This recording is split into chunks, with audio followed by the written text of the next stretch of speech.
గోడ కన్నంలో ఇరుక్కుపోయిన దొంగ. శ్రీకాకుళం జిల్లా కంచిలి మండలం జాడుపూడి గ్రామంలో జామి ఎల్లమ్మ దేవాలయంలో దొంగతనం చేటకు కంచిలికి చెందిన రీస్ పాపారావు అనే వ్యక్తి దేవాలయంలోకి చొరబడి అమ్మవారి వస్తువులు దొంగలించి తిరిగి బయటపడే క్రమంలో గోడకు కన్నంలో ఇరుక్కుపోవడంతో జాడుపూడి గ్రామస్తులు అతన్ని పట్టుకొని కంచిలి పోలీసులకు అప్పగించారు.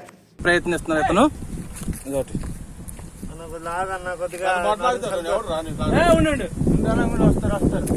ఇది జామగుడి, జాడుపూడి జామగుడి మొత్తం ఎరగొట్టుకుని అతను ప్రయత్నించడమైనది. వీటి కోసం ఈ బంగారం వెండి ఉన్నాయి, వీటి కోసం కక్కుర్తిపడి మొత్తం ఎరగొట్టడం అయినది.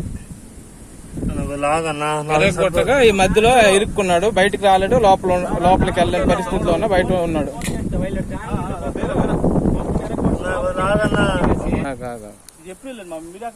నేను అవతల ఉన్నాను, ఇటు చూడలేదు. నేను ఎరుకలకి ఫోన్ చేస్తాను. పర్లేదు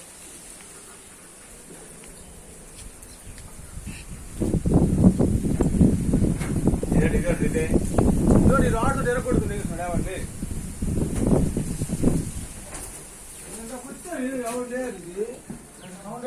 రాడు